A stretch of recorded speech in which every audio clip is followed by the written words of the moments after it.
Hi friends, ఈరోజు మన recipe వచ్చేసి క్యాప్సికమ్ బంగాళదుంప అండి. అందుకు తయారు చేసుకునేది ఎలా చేసుకోవాలి మీకు చూపిస్తాను.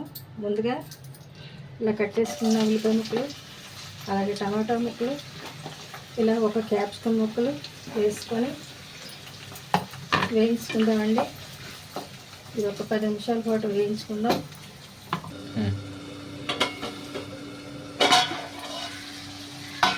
చూడండి, ఉల్లిపాయ టమాటో ఇలా క్యాప్సికమ్ మగ్గిపోయండి. ఇప్పుడు ఇందులో ముందుగా కట్ చేసి పెట్టుకున్నాం బంగాళదుంపలు వేసుకున్నాం.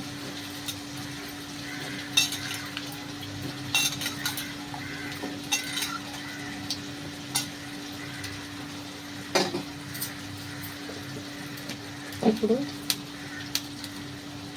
కొద్దిగా కారం,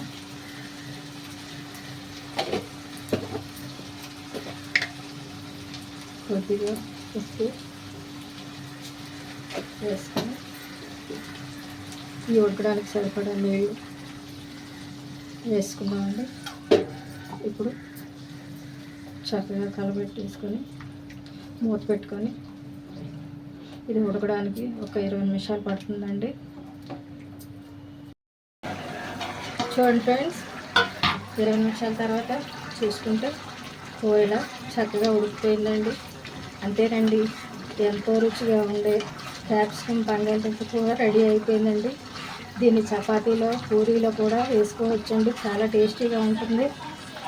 please subscribe my channel. Thank you for watching.